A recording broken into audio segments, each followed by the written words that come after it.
Cold open. I stood outside the Billings Federal Courthouse with a cardboard box in my trembling hands.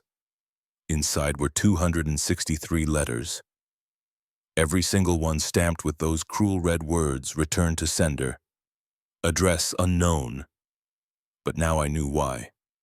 I knew who had blocked them, who had made sure my grandfather's love never reached me, and the man inside that courthouse, the man in the expensive suit who thought he'd won, was about to pay for what he'd done to my family. My name is Aurora Blackwell. Everyone calls me Rory. This is the story of how I went from having nothing to discovering I'd been wanted all along. 3 months earlier, the morning I left Riverside home for the last time, I owned exactly 3 things that mattered. 1 duffel bag stuffed with clothes that didn't quite fit, $142 in cash saved from 3 years of weekend work at a grocery store, and 1 brother. Finn stood in the doorway of the boys' wing watching me sign the discharge papers. He was 19 now, still had that nervous habit of running his hand through his dark hair when he was trying not to cry. I'd seen him do it 1,000 times over the 15 years we'd lived here. 15 years in the Oregon foster care system. 15 years of temporary homes and people who looked through us like we were ghosts. Mrs. Patterson, the social worker, slid the papers across her desk. Her office smelled like coffee and broken promises. Every kid who'd ever sat in this chair knew that smell. "You're 23 now, Aurora," she said. "You're free to go. Build your life." Free. The word felt strange on my tongue. I glanced back at Finn. He was trying to smile, trying to be strong for me, but I saw the fear in his eyes. The fear of being left behind. I'd made him a promise 2 years ago on his 17th birthday. We'd been sitting on the fire escape behind the kitchen sharing a stolen cupcake. "When I get out," I'd told him, "I'm coming back for you. I don't care what it takes. We're the only family we've got." He'd believed me then. He believed me now. I turned back to Mrs. Patterson. "I'll be back for him, soon as I can afford a place big enough." She gave me that look, the one social worker's perfect over years of watching kids make promises they can't keep. "Of course, dear." I wanted to tell her she was wrong, that I wasn't like all the others who'd left and forgotten. But words were cheap. I'd prove it instead. I picked up my bag and walked out into the March rain. The city bus took 40 minutes to get to my efficiency apartment in Southeast Portland. 1 room with a kitchen corner and a bathroom the size of a closet, but it was mine. I'd been working 2 jobs to keep it, waitressing at a diner and cleaning offices at night. Also, Finn would have somewhere to visit on weekends, somewhere that felt like home even if it wasn't much. I dropped my bag on the floor and sat on the edge of my second-hand mattress. The silence was crushing. For 15 years I'd never been alone. Dormitories full of breathing, snoring, crying. Always someone within arm's reach. Now nothing but the sound of rain against the window and my own heartbeat. I thought about my mother, the woman I'd never known. Mrs. Patterson told me once that her name was Vivian, that she'd died when I was 4 years old. A car accident, they said. No other family willing to take us. That was all I knew. A name and a grave I'd never visited. I pulled out the only photograph I had, creased and faded, found in my file when I turned 18. A young woman with dark hair and my same gray eyes holding a baby. Me. On the back, someone had written Vivian and Aurora 2001. I traced my finger over her face and whispered the question I'd asked 1,000 times. "Why didn't anyone want us?" The phone rang. I almost didn't answer. Bill collectors had been hounding me for weeks about a hospital visit from last year. But something made me pick up. "Is this Aurora Blackwell?" A woman's voice. Professional. Unfamiliar. Depends who's asking. "My name is Martha Kensington. I'm an attorney in Helena, Montana. I'm calling regarding the estate of Nathaniel Blackwell." My breath caught. "I don't know anyone by that name." "He was your grandfather, your mother Vivian's father. Mr. Blackwell passed away 6 months ago." I've been trying to locate you and your brother as his legal heirs. The room tilted. I sat down hard on the bed. I have a grandfather. My voice came out small, broken. Had, she corrected gently. I'm sorry, but he left you his property. 47 acres in Millbrook Creek, Montana, including a farmhouse, barn, and outbuildings. There's also a bank account with $38,500. I couldn't breathe. $38,000, that was more money than I'd ever imagined having in my entire life. There are 2 conditions, Martha continued. First, you must live on the property for a minimum of 90 consecutive days.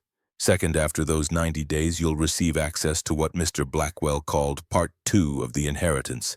He left specific instructions that this second part only be revealed if you complete the residency requirement. Part 2. What's Part 2? I don't know. Mr. Blackwell sealed those instructions personally, only to be opened after you've lived there for 90 days. She paused. If you agree, I can arrange transportation and provide you with the keys. My mind raced. 90 days. 3 months. I thought of Finn still at Riverside Home. I thought of my 2 jobs, this tiny apartment, the endless cycle of barely surviving. I'll do it, I said. When can we leave? We, my brother, Finn. He's still in the system. Mr. Blackwell's will specifically mentions both of you. I'll have papers couriered to you tomorrow. Sign them and I'll wire funds for bus tickets. After I hung up, I sat in the dark for a long time holding that photograph of my mother. A grandfather I'd never known. A farm in Montana. Part 2 of an inheritance. For the first time in my life, someone had wanted us enough to leave us something. The journey. 3 days later, Finn and I boarded a Greyhound bus heading east. Mrs. Patterson had been shocked when I came back to sign him out early. But the inheritance papers were legal and clear. We were going to Montana to claim our legacy. Finn pressed his face against the window as Portland disappeared behind us, replaced by endless forests of Douglas fir and cedar. You think it's real? He asked. The farm, Martha said it was 47 acres. That's huge. He looked at me with those wide eyes that still held some childhood wonder despite everything we'd been through. Rory, what if it's actually nice? What if we can stay? I wanted to protect him from disappointment, from hoping too much. But I was hoping too. Maybe, I said. Let's see it first. The bus ride took 14 hours. We crossed into Montana as the sun set, painting the sky deep purple and gold. The mountains rose like giants on the horizon. I'd never been outside of Oregon, never seen landscape like this, vast and wild and impossibly beautiful. Millbrook Creek wasn't even on most maps. Martha's directions took us to a stop in a town called Whitehall, where she'd arranged for a local man to drive us the final 20 miles. His name was Hank, maybe 60, weathered face, kind eyes. You're Nathaniel's grandkids, he said. It wasn't a question. Whole town's been wondering when you'd show up. You knew him? Finn asked. Knew of him. Kept to himself mostly after Eleanor died. That was your grandmother, been gone 26 years now. Hank loaded our bags into his pickup truck. But folks around here respected him. Good man, fair, minded his own business. We drove through darkness on winding roads, headlights catching glimpses of pine trees and starless sky. Then Hank slowed and turned onto a gravel drive. Here we are, he said. Blackwell Farm. My heart hammered as we bumped along the narrow road, trees pressed close on both sides, branches scraping the truck's roof. Then the trees opened up. Even in the darkness I could see it, a 2-story white farmhouse with a wraparound porch. The paint was faded and one corner of the porch sagged slightly, but it stood solid against the night sky. Behind it, a red barn loomed, its doors hanging slightly open. Beyond the buildings, fields stretched out into shadow. Acres and acres of land. Ours. Finn grabbed my hand and squeezed so hard it hurt. Hank pulled up to the porch and cut the engine. The silence that followed was profound. No traffic, no sirens, no city sounds at all. just wind in the trees and the distant call of an owl. "Keys are under the mat," Hank said. "Martha left them there yesterday. You need anything, Millbrook Diner's about 8 miles back toward town. Maeve Thornton runs it. She'll help you get oriented." "Thank you," I managed. He tipped his hat and drove away, taillights disappearing down the gravel road. Finn and I stood in the dark, staring at the house. "Should we go in?" he whispered. I found the keys where Hank said they'd be, an old brass keyring with 3 keys and a paper tag, front door barn shed. My hand shook as I fitted the key into the lock. It stuck at first, rust from disuse, but with pressure it turned. The door swung inward with a groan that echoed through empty rooms. I found a light switch. It flickered, then glowed. We stepped inside. The air smelled closed up, musty, but underneath that something else. Old wood and something faintly floral like sachets left in drawers.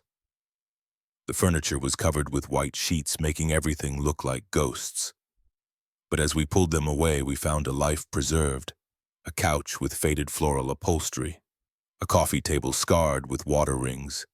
A bookshelf lined with paperback westerns and hardcover classics, spines cracked from reading.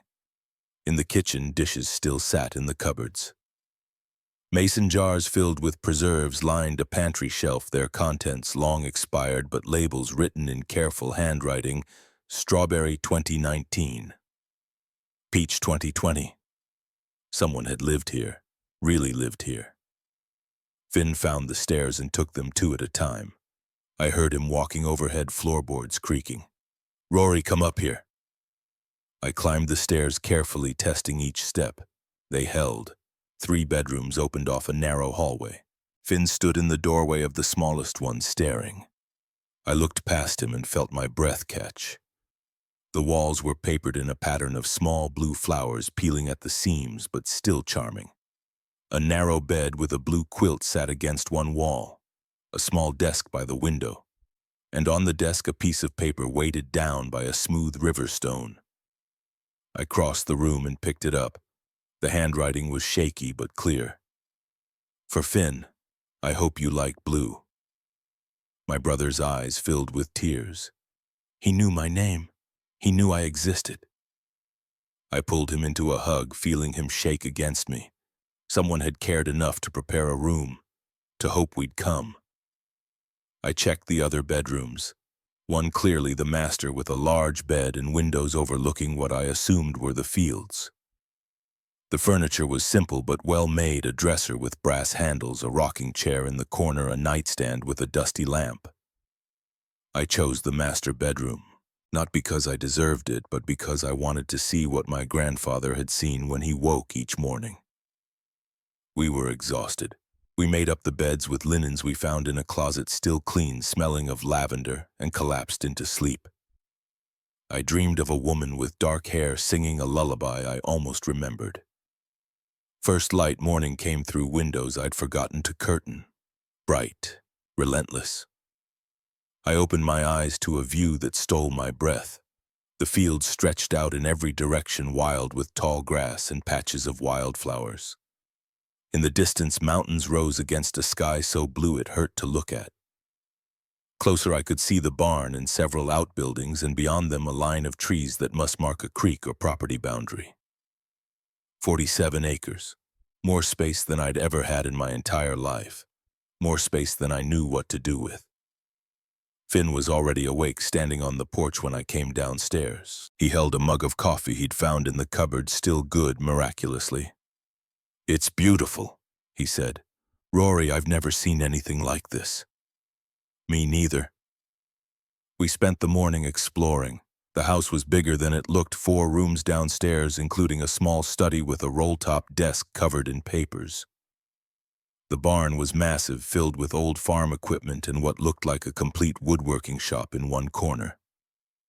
Everything was dusty, cobwebbed, but underneath the neglect I could see care, order, a life built with intention. In the study I found photographs on the wall. A young couple on their wedding day, the man tall and serious, the woman small and smiling. The same couple, older, standing in front of this house, the woman holding a baby. And one photo that made my heart stop, A young woman with dark hair and gray eyes, maybe 17, standing in front of the barn. She wore jeans and a flannel shirt and was laughing at whoever held the camera. I knew that face. I'd been staring at it in my one photograph for years. My mother, Vivian. She'd lived here, grown up here. I touched the glass, tracing her smile. "You were here," I whispered. "Why didn't you ever tell me about this place?" But I knew the answer. She'd died when I was 4, too young to remember, too young to know anything but loss. Finn called from upstairs. "Rory, you need to see this." I found him in the master bedroom, standing in front of the closet. He'd opened it to reveal not clothes but shelves. Shelves filled with notebooks, hundreds of them. Composition books with dates written on the spines in that same shaky handwriting. 2007. Every year through 2024, 19 years of notebooks. I pulled one down at random. 20 opened it. The entries were short, daily observations. March 3rd. Snowed again. Pipes froze. Fixed them alone. Thought about Aurora today. Wondered if she's ever seen real snow. March 15th. Sent letter number 142. Same as always, came back unopened. But I won't stop. She needs to know someone's searching. March 28th. Aurora turns 13 today. Is anyone celebrating with her? Does she have friends? Is she happy? God, I hope she's happy. My hands trembled. I flipped through more pages. Every entry mentioned me. Or Finn, sometimes both. Our grandfather had spent 19 years writing about grandchildren he'd never met, thinking about us, wondering, hoping. "Check the closet floor," Finn said quietly. I looked down. A wooden box sat there, roughly the size of a milk crate. I knelt and lifted the lid. Letters. Hundreds of letters, all in envelopes addressed in that same careful handwriting. Aurora Blackwell, Riverside Home, 1615 Morrison Street, Portland, Oregon. Every single one stamped in red ink. Return to sender. Address unknown. I pulled one out with shaking hands. The postmark read December 2007. I would have been 6. The envelope had been opened and resealed with tape. Inside, a Christmas card with a snowman on it, and a letter written in blue ink. "My dearest Aurora, I hope this Christmas finds you well and happy. I hope someone is making it special for you. I sent a present to the home, a book about horses, because your mother loved horses at your age. I don't know if you'll receive it. I imagine you're learning to read now. I wonder what your favorite book is. Do you like stories about animals, about adventures your mother loved, where the wild things are? I read it to her every night when she was small. I miss her. I miss you, though we've never met. I promise I haven't stopped looking for you. I promise I won't give up. Merry Christmas, sweet girl. Love always, Grandpa Nathaniel." I couldn't see through my tears. Finn sat beside me, and together we started going through them. We didn't read them all, there were too many, but we read enough. Birthday cards, Christmas cards, letters for Easter, Thanksgiving, 4th of July. Letters that said, "I'm thinking of you. I'm looking for you. I haven't given up." 263 letters spanning 19 years. All returned, all unopened except by the man who'd written them. A man who'd loved us from a distance, who'd never stopped trying to reach us. "Why didn't they get to us?" Finn's voice cracked. "We were at Riverside Home. That's the right address." I didn't have an answer, but I was going to find one. The diner. We needed food. The house had nothing but expired preserves and coffee. I remembered what Hank said about Millbrook Diner, so we took the keys to my grandfather's truck, an old Ford F-150 parked in the barn, and drove the 8 miles into town. Millbrook Creek barely qualified as a town. One main street with maybe a dozen buildings, a general store, a post office, a feed supply shop, and the diner. Population according to the welcome sign, 847. The diner was classic Americana chrome and red vinyl checkered floor counter with spinning stools. A bell chimed when we walked in. Only a few customers sat scattered in booths. They all looked up, studied us with small-town curiosity. A woman emerged from the kitchen. Late 60s silver hair pulled back in a bun, wearing an apron that said Maeve's Place in faded embroidery. Her eyes widened when she saw me. "Dear Lord," she breathed, "you look just like Vivian." My throat tightened. "You knew my mother. Knew her, honey. I watched her grow up." The woman Maeve, I assumed, came around the counter and took my hands in hers. They were warm and work-roughened. "I'm Maeve Thornton. Your grandfather and I were friends for 40 years. I'm so sorry for your loss." "I never met him," I said. "I know. He told me." She looked at Finn. "You must be Finn. Nathaniel talked about you both constantly. Come sit down. I'll make you breakfast on the house." We slid into a booth and Maeve brought coffee without asking. Real coffee, strong and hot, and exactly what I needed. She sat across from us, studying my face like she was seeing a ghost. "I can't believe how much you look like her," she said softly. "Same eyes, same chin, same way of holding your head. You could be Vivian's twin." "What was she like?" I asked. "No one ever told us anything about her." Maeve smiled, sad and distant. "Vivian was bright, curious, stubborn as a mule when she wanted to be. Nathaniel adored her, but they butted heads constantly when she hit her teens. She wanted to leave Montana, see the world. He wanted her to stay, take over the farm eventually." She paused, her smile fading. "They had a terrible fight when she was 17. She left, never came back." "What did they fight about?" Maeve hesitated, choosing her words carefully. "That's not entirely my story to tell, honey. But I will say this, Nathaniel regretted it every day for the rest of his life. He tried to find her, to apologize, to make things right. By the time he tracked her down..." She trailed off. "She was already dead," I finished. "We know. Car accident, 2005. Something flickered across Maeve's face. Doubt, fear, anger. It vanished too quickly to name. "Yes," she said carefully. "A car accident. October 2005. Nathaniel was destroyed when he found out.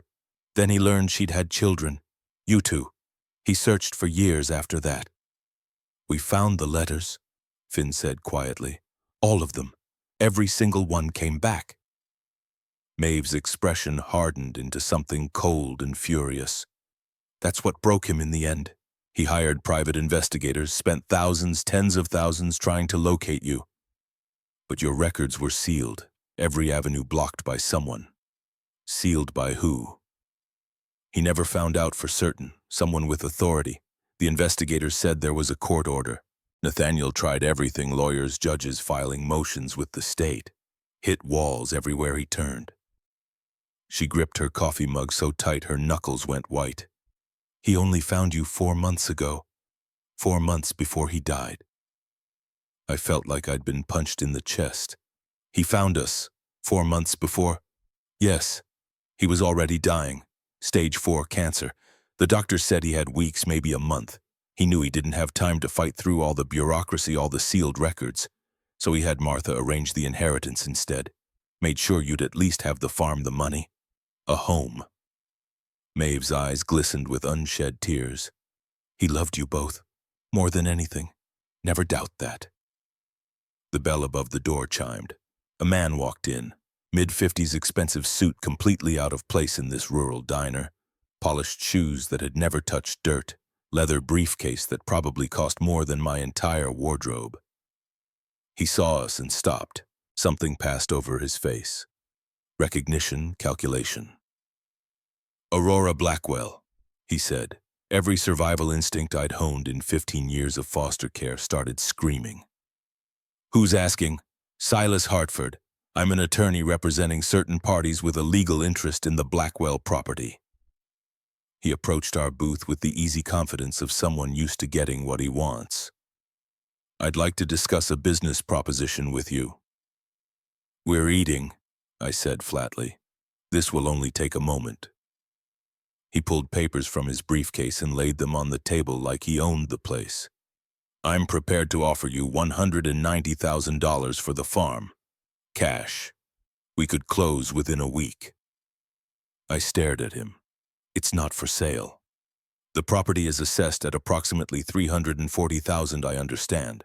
But you need to consider your situation carefully. Two young people with no farming experience, no income, significant property taxes due in 30 days.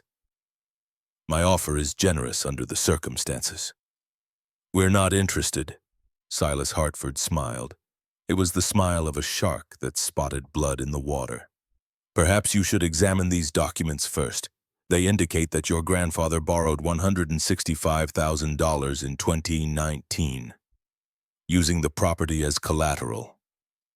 The loan is now in default. Unless you can pay the full amount within 30 days, the bank will foreclose you. My clients are offering to purchase the property and settle the debt for you. My blood went cold. I don't believe you. The papers are all here. Notarized, completely legal.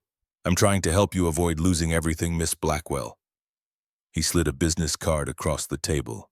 Think it over carefully. You have 29 days left. After that, you'll lose the farm anyway and receive nothing. He left as smoothly as he'd arrived, the bell chiming cheerfully behind him. Maeve snatched up the papers and scanned them, her face darkening with each line she read. This is complete bullshit. Nathaniel would never borrow money. Never. He lived on practically nothing for 20 years, saving every penny to find you kids. You're sure? I watched him live in that farmhouse with heat turned down to 50 degrees in winter to save on propane. Watched him wear the same 3 shirts for a decade. Every extra dollar went to private investigators. She slammed the papers down. These documents are fake. Then why would this guy risk showing them to us? Maeve met my eyes and I saw real fear there. Because he wants that land badly enough to commit fraud, and he's betting you're too young and too scared to fight back. I thought of Finn, of the room prepared for him with blue-flowered wallpaper, of 263 letters written by a man who never gave up. He's wrong, I said quietly. The voice from below. We drove back to the farm with groceries and a growing sense that we'd stumbled into something dangerous. Silas Hartford's visit felt like a threat wrapped in legal language. Why would someone forge loan documents? What made this land so valuable? Finn and I spent the afternoon exploring more of the property. The barn held old tractors, rusted equipment, and in the back corner that woodworking shop we'd noticed before. I ran my hand over the workbench. Tools hung on pegboard walls, saws, planes, chisels, all organized with meticulous care. Half-finished projects sat on sawhorses, a rocking chair that needed sanding and staining, a bookshelf missing its back panel, a beautiful desk with intricate joinery work. Someone was working on these recently, Finn said, examining the desk. There's barely any dust on the tools. He was right. The rest of the barn was covered in years of grime, but the workshop looked like someone had walked away mid-project just weeks ago. I picked up a piece of paper pinned to the wall above the desk, a design drawing detailed and precise. At the bottom, in that familiar shaky handwriting, for Aurora when she comes home. This desk with its delicate inlays and careful dovetail joints had been meant for me. A gift from a grandfather I'd never meet. My vision blurred. Rory!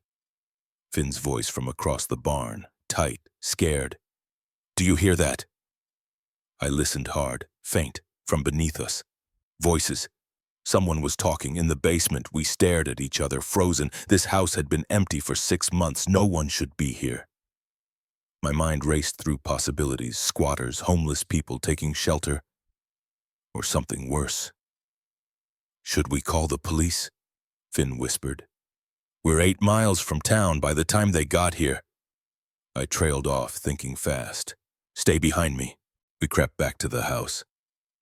I grabbed a tire iron from the truck bed. Not much of a weapon, but better than nothing. The basement entrance was in the kitchen. A heavy wooden door I'd assumed led to a pantry. I pulled it open. Stairs descended into darkness, but at the bottom light glowed, warm and yellow like oil lamps or candles, and the voices stopped. Dead silence. Like whoever was down there knew we'd found them. My heart hammered against my ribs. I called down, trying to sound braver than I felt. Who's there? This is private property. I'm calling the police right now. A pause, long enough that I thought maybe I'd imagined everything. Then a woman's voice, elderly and wavering, called back up. "Please don't call anyone. We're not here to hurt you. We have nowhere else to go." I glanced at Finn. His eyes were wide, uncertain. Against every survival instinct I possessed, I started down the stairs. Each step creaked under my weight. The tire iron felt slippery in my sweating palm. The basement opened into a space I never could have imagined. Someone had converted it into a complete living quarters. Hand-woven rugs covered the concrete floor. A small kitchenette occupied one corner, camp stove, mini refrigerator, deep sink. A seating area with a threadbare couch and two mismatched chairs sat near a wood-burning stove. Oil lamps provided soft, flickering light. A curtain partitioned off what looked like a bedroom in the back. And standing in the middle of it all were two elderly people. The woman was maybe 78, rail-thin with white hair pulled into a careful bun. She wore a faded cardigan over a house dress and slippers. Her eyes held both fear and something that looked almost like relief. The man was older, 80, maybe more, frail, leaning heavily on a wooden cane. His hands had the telltale tremor of Parkinson's disease. Neither looked dangerous. They looked exhausted, worn down by life. "Who are you?" I managed, lowering the tire iron slightly. "What are you doing in my grandfather's basement?" The woman twisted her hands together anxiously. "My name is Delilah Whitmore. This is my husband, Clarence. We've been living here for 3 years with Nathaniel's permission." "Permission?" The word came out sharper than I intended. "He knew you were down here." "He invited us," Clarence said. His voice was rough with age but steady. "We lost our home 3 years ago. Medical bills from my Parkinson's treatment. We had nowhere to go. Nathaniel offered us shelter, but with one condition." "What condition?" "That we stay down here in the basement, never go upstairs without his explicit permission. Never tell anyone in town we were here." Delilah's eyes filled with tears. "I know how it must sound, but we were desperate. We had nowhere else to turn." I stared at this impossible scene. A fully furnished basement. 2 elderly people living like refugees beneath my grandfather's house. "Why didn't you leave when he died?" "We tried," Delilah said, her voice breaking. "But we have no family willing to take us in. Our daughter lives in Boston. She's offered us a room, but that would mean leaving Montana, leaving everything familiar, becoming a burden on a child who already has her own struggles. We have no money beyond Clarence's small disability check. No options." She wiped her eyes with a trembling hand. "We've been living down here waiting for someone to discover us and force us out. Waiting to be thrown back onto the street," Clarence finished quietly. Finn had come down the stairs behind me. He looked at the elderly couple with something like recognition in his eyes. The look of someone who understood what it meant to have nowhere to go. "How did my grandfather die?" I asked softly. Delilah's face crumpled. "I found him 6 months ago. He didn't come down at his usual time one morning, so I went upstairs to check. He was in his bed, looked peaceful, like he'd simply decided not to wake up." "You found him and didn't tell anyone?" "We called the authorities, anonymously from a payphone in town. We were terrified. If anyone knew we were here, we thought we'd be arrested for trespassing or blamed somehow." Her voice dropped to a whisper. "We attended his funeral. From a distance, hidden in the trees, watched them bury the only person who'd shown us kindness in years. Then we came back here because we truly had nowhere else to be." I tried to process this, tried to reconcile it with everything I thought I knew, which I realized was almost nothing. Why would my grandfather keep you hidden? Why not just offer you a room upstairs like a normal person? "He never fully explained his reasons," Clarence said carefully. "Just said he valued his privacy, that he had his own demons to wrestle with. But he was kind to us, brought us food, medicine for my treatments, helped us when no one else would. We owed him everything." Delilah stepped forward, wringing her hands. "We know you have absolutely no reason to trust us, no reason to let us stay. We'll leave if you ask us to, but please could we have just a few days to figure out where to go, to make arrangements?" I looked at them, really looked. I saw the desperation in their eyes, the fear of being cast out, the same trapped, helpless feeling I'd experienced so many times when social workers told us we were being moved to a new placement. The feeling of knowing that nobody wanted you, nobody cared where you ended up. I thought of my grandfather writing those letters for 19 years, never giving up on finding us. I thought of Finn and me, two kids the system had shuffled around like inconvenient problems to be managed. And I thought about the kind of person who would prepare a room with blue flowered wallpaper for a grandson he'd never met. "No," I said firmly. Delilah's face fell. She nodded, trying to accept it with dignity. "No, you don't have to leave," I continued. "But you're not living in a basement anymore like some kind of secret to be ashamed of. This farm is big enough for all of us. There are bedrooms upstairs. You'll take one of them." Delilah's hand flew to her mouth. Clarence tried to stand straighter and nearly fell. Finn caught his arm, steadying him. You're serious?" Clarence's voice shook with emotion. "My brother and I spent 15 years with nowhere to belong, moving from place to place, never knowing if we'd be wanted. I won't do that to someone else. I won't." "But you don't even know us," Delilah protested weakly. "My grandfather trusted you enough to shelter you for 3 years. That's recommendation enough for me." I managed a small smile. "Besides, Finn and I don't know the first thing about maintaining a farm or surviving out here. We're going to need help. Might as well help each other." Tears rolled down Delilah's weathered cheeks. She covered her face with her hands, shoulders shaking. Clarence's eyes glistened as he looked at me. "You have your grandfather's heart. He would be so proud of you." We helped them move upstairs that evening.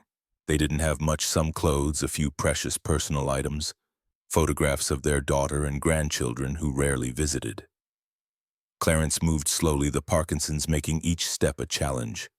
But when we got him settled in the bedroom next to Finn's, a real bedroom with windows and natural light streaming in, he sat on the edge of the bed and wept openly. "I never thought I'd sleep above ground again," he said through his tears. "Never thought I'd see daylight from my bed." Delilah made tea in the kitchen while we worked on getting the old gas stove operational. We gathered around the scarred dining table, the one with water rings and decades of history embedded in its wood, and talked. They told us about their lives, 43 years of marriage. Clarence had been a farmer in Kentucky before Parkinson's ended his career at 65. They'd moved west to be near their daughter, but medical costs had consumed their life savings. When they lost their rental house, Nathaniel had appeared like an answer to desperate prayers. "He was a good man," Delilah said softly. "Lonely, haunted by his past, but fundamentally good." "Haunted by what?" I asked. She and Clarence exchanged meaningful glances. "Loss," Clarence finally said. "Your grandmother Eleanor died 26 years ago. Cancer. Your mother left not long after that. She and Nathaniel had a terrible falling out when she was pregnant with you.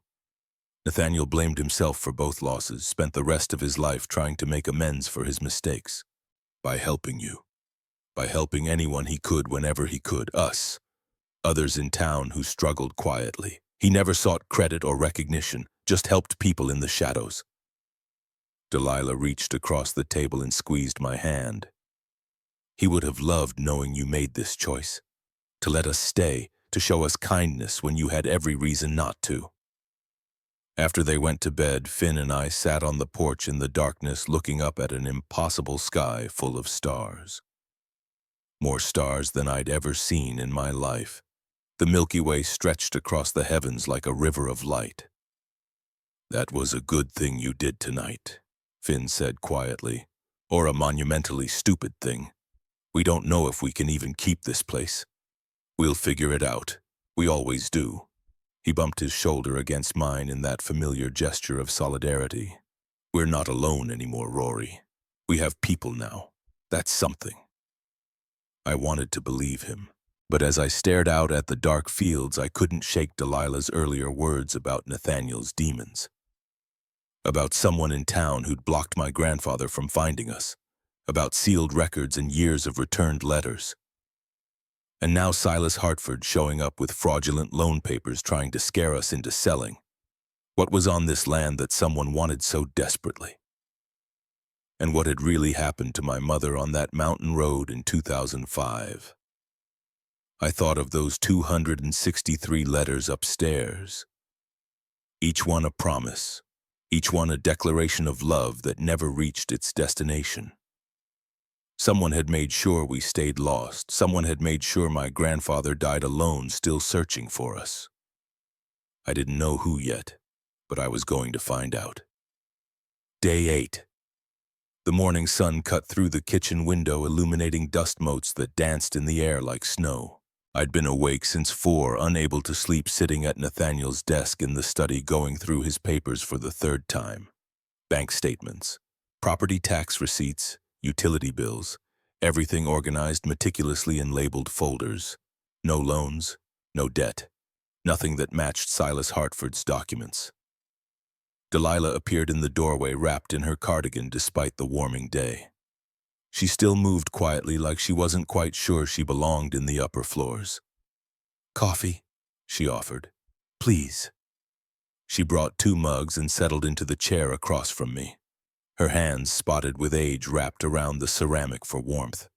"You've been at this all night," she observed. "I need to prove Hartford's lying, but I don't know where to start." "Have you asked Callum yet?" I looked up. "Who? Callum Graham? He was Nathaniel's closest friend. Well, closest male friend, anyway. He's a woodworker, has a shop about 3 miles east of here. If anyone knows about your grandfather's finances, it would be him." Hope flickered in my chest. "Can you tell me how to get there?" "Better yet, I'll show you after breakfast. I used to walk there sometimes when Nathaniel needed me to deliver messages." Finn stumbled into the kitchen an hour later, hair sticking up in every direction, still wearing the flannel pajamas we'd found in a closet. They'd probably been Nathaniel's once. "What's the plan today?" he asked through a yawn. "I'm going to talk to someone who knew grandfather. You should stay here with Clarence." "I can help. I need you here," I said firmly. "In case Hartford comes back, don't let him in. Don't sign anything. Just call me immediately." Finn nodded, understanding the real message. I didn't want him anywhere near this if it got dangerous. Delilah and I took Nathaniel's truck. She directed me down gravel roads that wound through dense pine forests and across creeks still running high with snowmelt from the mountains. Callum Graham's property appeared through the trees, a well-maintained log cabin with smoke curling from the chimney and a workshop that looked twice the size of the house itself. A man emerged as we pulled up. Late 50s, broad-shouldered, despite his age, with silver-streaked hair pulled back in a ponytail and sawdust coating his flannel shirt. His hands were scarred and capable-looking, the hands of someone who'd worked with them for decades. He saw me and stopped dead in his tracks. "Jesus Christ," he breathed. "You're Vivian's daughter." "Rory," I said, extending my hand. His grip was firm and calloused. "Callum Graham. Your grandfather was one of my best friends for over 30 years. I'm sorry I didn't make it out to meet you sooner. Been working on a commission deadline, kind of lost track of the days." He looked at Delilah with obvious fondness. "She knows about us living in the basement, yes? She moved us upstairs?" Something shifted in Callum's expression. Approval, maybe, or relief. "That's good. That's real good." He gestured toward the workshop. "Come on inside. I'll put on fresh coffee and you can tell me what brings you out here." The workshop smelled wonderfully of cedar and varnish and fresh-cut wood. Completed furniture pieces lined the walls, tables, chairs. Cabinets all crafted with obvious skill and attention to detail. In the center, a massive workbench held a half-finished rocking chair that looked like it was being carved from a single piece of wood. Callum poured coffee from a battered thermos into chipped mugs. "So, what do you need to know?" I told him about Silas Hartford, the loan documents claiming Nathaniel owed $165,000, the threat of foreclosure. Callum's jaw tightened with each word. By the time I finished, his knuckles were white around his coffee mug. "That son of a bitch," he said quietly with real venom. "Nathaniel didn't owe anyone a single penny. Not one red cent. He lived on next to nothing for 20 years, saving every dollar he could spare to hire investigators to find you kids. That's what I thought. But how do I prove it? Nathaniel kept copies of everything financial. If there was a loan, there'd be records somewhere. You find anything in his files? Nothing. That's the problem. Hartford has official-looking documents with notary seals and everything. I have nothing to counter them with. Callum set down his coffee and stood abruptly. Wait here. He disappeared into a back room and returned a moment later carrying a wooden box similar to the one that had held all those letters. Nathaniel gave this to me about a year ago, he said, setting it on the workbench. He said if anything happened to him and his grandkids showed up asking questions, I should give it to them. Guess he knew Hartford wouldn't give up easily. My hands shook as I lifted the lid. Inside were manila folders, dozens of them, all carefully labeled. I pulled out the first one. Private investigator reports dated 2006 through 2024.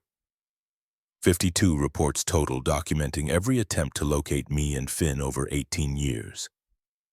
Each one ended the same way. Records sealed by court order, unable to proceed without judicial authorization. The second folder held photographs, black and white surveillance photos. Silas Hartford meeting with a man in judicial robes outside a courthouse. The same man accepting a thick envelope from Hartford at a restaurant booth. The same man at a construction site shaking hands with men in hard hats and suits. Notes in Nathaniel's distinctive handwriting. Judge Wesley Montgomery. He sealed the records. But why? What's his connection to Hartford? The third folder made my blood run cold. Newspaper clippings. October 2005. Local woman dies in single car accident. A grainy photo of a crumpled vehicle at the bottom of a steep ravine, rescue workers surrounding it. The caption underneath, Vivian Blackwell, 23, killed when her car left Route 287 near Millbrook Creek. Authorities report brake failure as cause of accident. My mother. I'd known she died in a car accident, but I'd never seen this. Never knew it happened here so close to this town. Never knew about the brake failure. Callum's voice came from far away. Nathaniel never believed it was an accident. I looked up sharply. What? Vivian came home in October 2005. First time in 6 years. She and Nathaniel had a huge fight back when she was 17. She got pregnant with you, wanted to keep the baby, and he reacted badly, said terrible things he didn't mean. She left and he was too proud and stubborn to reach out and apologize. Callum's face was grim. But in 2005, she contacted him out of the blue. Said she wanted to come home, wanted him to meet you and your brother. She was driving up from Portland when her car went off the road on that mountain curve. The brakes failed. That's what the official report said, but Vivian was careful about car maintenance, paranoid about it actually. She'd just had the whole car serviced 2 weeks before, new brakes included, and the timing of it all. He trailed off significantly. What timing? Callum pulled out another folder. Land survey maps, geological reports, chemical analyses with results highlighted in yellow. 2 months before Vivian died, she was working as a county records clerk in Portland. Part of her job was processing land survey requests and geological reports. She processed one for this area for your grandfather's property specifically. Found something very interesting buried in the public records. He spread out a geological survey map on the workbench. This property, your grandfather's 47 acres, sits directly on top of a rare earth mineral deposit. Neodymium and dysprosium mostly, essential for electronics, electric vehicle batteries, renewable energy technology. The survey estimated the extractable value at the time as $800,000. Today, probably over $2 million. My stomach dropped. She told someone about this. She told Nathaniel, warned him that a mining company called Blackstone Industries had been quietly buying up land in this area through shell corporations. Said he should be careful that they might try to force a sale through legal pressure or intimidation. Callum's voice went flat. 3 weeks later, her brakes failed on a mountain road with a 500-foot drop. You think they killed her for this land? I think it's awfully convenient timing. I think Silas Hartford has been Blackstone's primary legal counsel since 2003. And I think your grandfather spent the last 19 years of his life trying to prove the connection, but he could never get enough evidence. He tapped the folders. This is everything he collected, every suspicion, every connection he could document. It's not enough for the police. He tried going to them multiple times. But it's enough to know you're in real danger. The room seemed to tilt around me. I gripped the workbench for support. My mother hadn't died in a random accident. She'd been murdered, killed for discovering what this land was worth. And now the same people were coming for me. What do I do?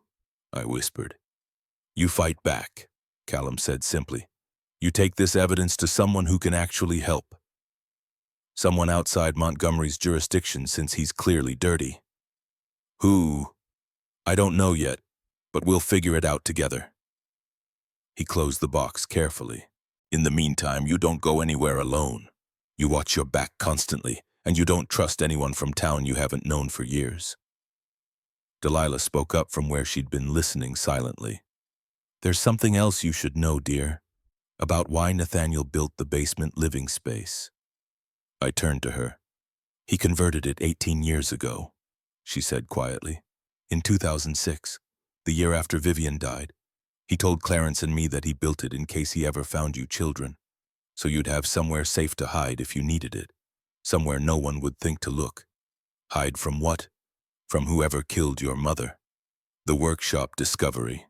We drove back to the farm in heavy silence. My mind raced with implications I didn't want to face. Nathaniel had known I was in danger before I even knew he existed. He'd prepared a hiding place, built it into the very foundation of his house, and he'd kept searching for 19 years while constantly looking over his shoulder. Finn met us at the door, visibly pale. Someone called the house phone, wouldn't give a name, just said we have 28 days left and we should make the smart choice. Hartford's people, I said grimly, trying to intimidate us. It's working. I set Callum's box on the kitchen table. Come here, all of you. You need to see this. When we were gathered, me, Finn, Delilah, and Clarence, I showed them everything. The investigator reports spanning nearly 2 decades, the surveillance photos of Hartford and Judge Montgomery, the newspaper articles about my mother's death. Finn's hands trembled as he read about Vivian's accident. They murdered her. Nathaniel thought so. He couldn't prove it, but all the evidence points that way. And now they want to kill us too. I don't think they'll go that far. 2 kids dying right after inheriting would bring too much attention, too many questions. Federal investigators. I hoped I sounded more confident than I felt. They're trying to use legal intimidation, scare us into selling cheap and leaving quietly. Clarence studied the geological reports with shaking hands. Rare earth minerals. That's serious money. More than serious, that's the kind of money corporations absolutely kill for. So what do we do? Finn asked, looking at me with those wide, trusting eyes. I thought about my grandfather writing letters for 19 years, never giving up despite every obstacle thrown in his path. We finish what he started, I said firmly. We prove Hartford is corrupt, we find out exactly who sealed our records and why, and we make damn sure my mother's death wasn't for nothing. How? Delilah asked gently. I don't know yet, but I'm not selling this land, I'm not running away. I looked at each of them in turn. If any of you want to leave, I'll understand completely. This isn't your fight. Clarence straightened as much as his Parkinson's allowed. We're staying.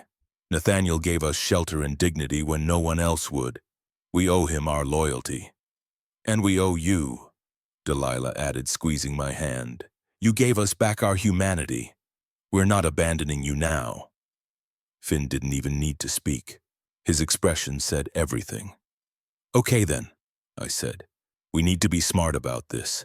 We need evidence the police can't possibly ignore, and we need to understand exactly what we're dealing with. I spent the rest of the afternoon in the barn workshop examining Nathaniel's unfinished projects with new eyes. The rocking chair still needing final sanding and finishing. The bookshelf missing only its back panel. The beautiful desk with intricate inlay work, the one meant for me. Clarence appeared in the doorway, moving slowly with his cane. "I can help with those if you'd like." "You knew my grandfather well. For 3 years anyway. He taught me woodworking to help pass the time and keep my hands busy despite the tremors. I wasn't always this shaky." He held up his hands ruefully. "But I can still do finishing work, sanding, staining, assembly. The detail work that doesn't require as much hand steadiness." "Why would you want to spend time on this?" "Because I'm 80 years old and I've spent the last 3 years feeling completely useless. Let me help, Rory, please. Let me contribute something meaningful." I understood that desperation intimately. The need to matter, to be more than a burden. "Okay," I said. "Teach me what you know."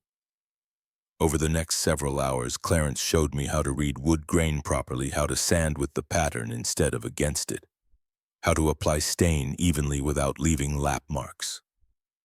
His hands shook constantly, but his knowledge was solid and deep. "Nathaniel was a true master craftsman," he said, running his palm reverently over the desk. "This joinery work, you don't see quality like this anymore. Pure mortise and tenon construction. No screws, no nails.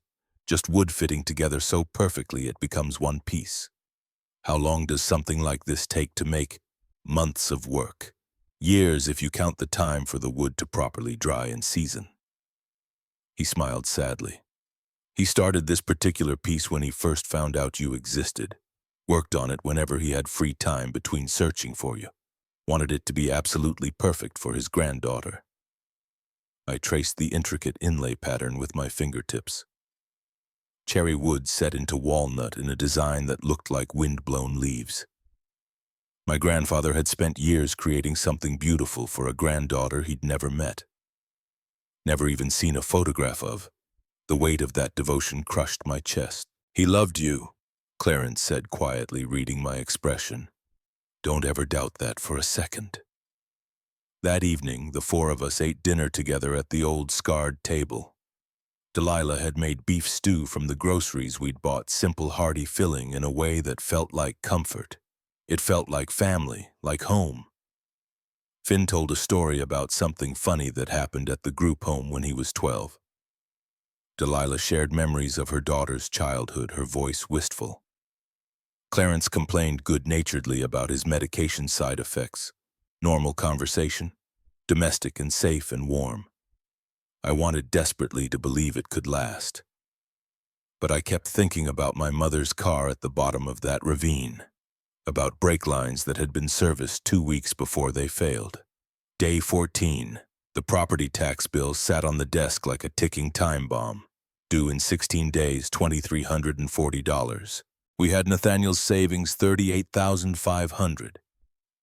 But Clarence's medication cost $940 every month. Utilities, food, gas for the truck, it all added up faster than I'd imagined. I'd been working with Clarence's guidance to finish the rocking chair. We'd completed all the sanding and applied 2 coats of stain.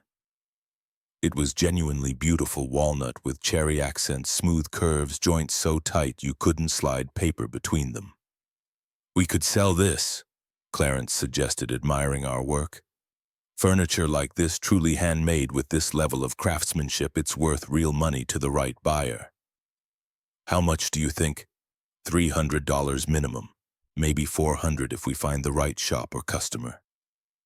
Not enough for the tax bill, but a meaningful start. Delilah had been researching online using the library's Wi-Fi.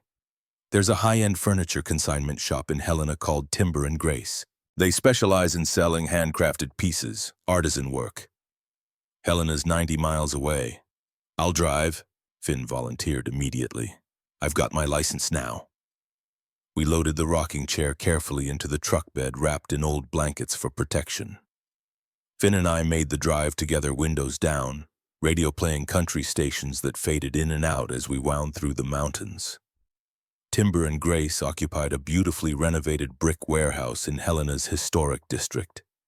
Inside it smelled like expensive wood and furniture polish. Pieces were displayed almost like fine art, tables, chairs, cabinets, all with price tags that made my eyes water. A woman approached us. Mid-40s, stylish glasses, sharp appraising eyes that missed nothing. "Can I help you?" "We'd like to sell this on consignment." I gestured toward the truck visible through the large front windows. She looked skeptical until she actually saw the rocking chair. Then her entire expression changed, sharpening with professional interest. "Who made this piece?" "My grandfather, Nathaniel Blackwell. We're finishing his last projects." "Blackwell." She circled the chair, slowly examining every joint, every curve, running her fingers along the wood grain. "I knew Nathaniel. He used to bring pieces here maybe 10 years ago. Beautiful work always. Is he making furniture again?" "He passed away 6 months ago. My brother and I are completing what he left unfinished." Her face softened with genuine sympathy. "I'm so sorry for your loss. He was incredibly talented, a true craftsman in an age of mass production." She ran her hand appreciatively over the armrest. "I'll take this on consignment at a 60-40 split. You get 60% of the final sale price. I'll price it at $425. More than Clarence had estimated. Relief flooded through me like warm water. "That's acceptable. Thank you." She wrote up the paperwork efficiently. "If you have more pieces to finish, please bring them. Blackwell Furniture sells well here. People recognize genuine quality when they see it." On the drive back, Finn was almost jubilant. $425 if we finish the bookshelf and that desk. "It still won't be enough," I said, hating to dampen his enthusiasm. "Not for the tax bill and everything else we need." His mood dimmed visibly. "So what do? We keep working, keep fighting. Something will break our way eventually." I wanted to believe my own words, but I kept thinking about Hartford's deadline. 27 days remaining and counting down. Day 17. The phone rang at 6 in the morning, jolting me from uneasy sleep. Unknown number displayed on the screen. I answered cautiously. "Hello." Heavy breathing on the other end. Then a voice mechanically distorted, almost robotic. "You should have taken the offer when you had the chance. Now it's too late for the easy way." "Who is this?" The line went dead. My hands shook as I set the phone down on the nightstand. Finn appeared in my doorway, hair disheveled from sleep. "Who was calling this early? Wrong number." I lied, not wanting to worry him further. But I knew better. Hartford or someone working for him, escalating the threats, trying to break my resolve. That afternoon I drove into Millbrook Creek alone. I needed to clear my head, to think without everyone watching me for direction. Maeve's diner was quiet in the mid-afternoon lull. I slid into a booth and Maeve brought coffee without being asked, like she'd been expecting me. "You look troubled, honey," she observed, settling into the seat across from me. I told her everything. About the early morning phone call with the distorted voice, about Hartford's increasing pressure, about all the evidence we'd discovered connecting him to Judge Montgomery and the mineral rights. Her face hardened with each revelation. "Wesley Montgomery sealed your records? That's what all the investigator reports say?" "That corrupt bastard." She drummed her fingers on the table, visibly angry. "Montgomery's been dirty for years. Everyone in town suspects it. No one can prove anything solid enough to matter. He's got connections in Helena, maybe even higher up the chain." "How do I fight someone with that much power?" "You don't. Not directly, anyway." She stopped drumming and looked at me intently. "But I know someone who might be able to help.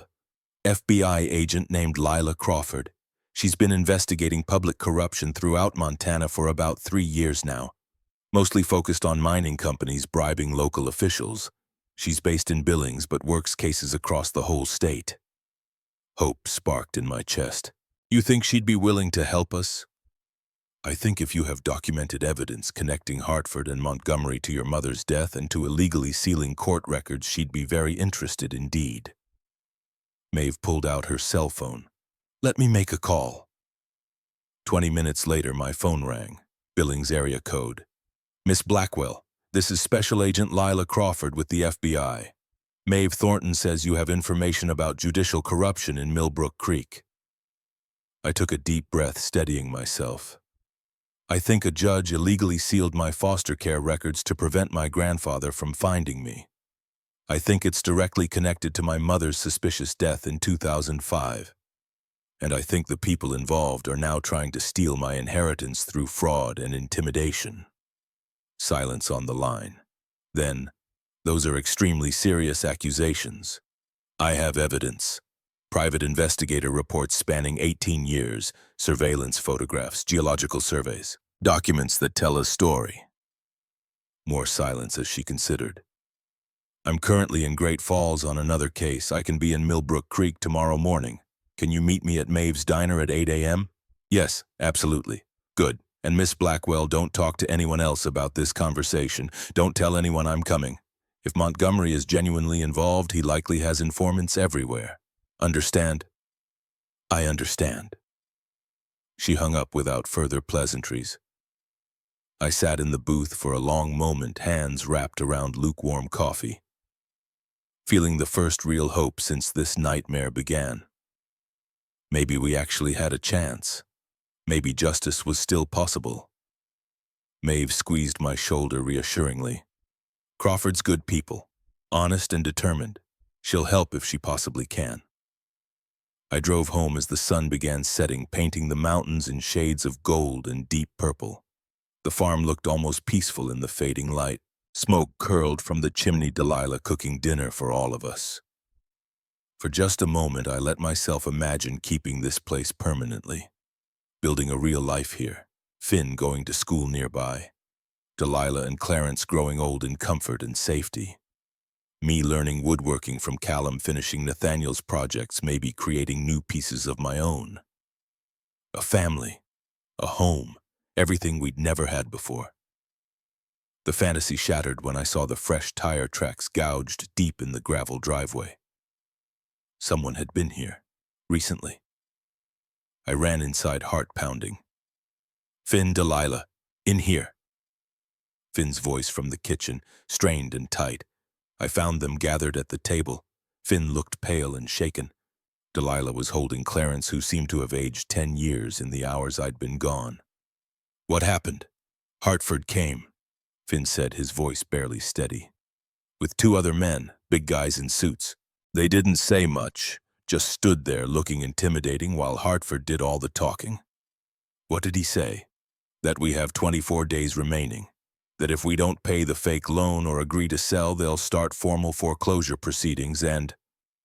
Finn swallowed hard. He said accidents happen on farms all the time, especially to people who don't know what they're doing.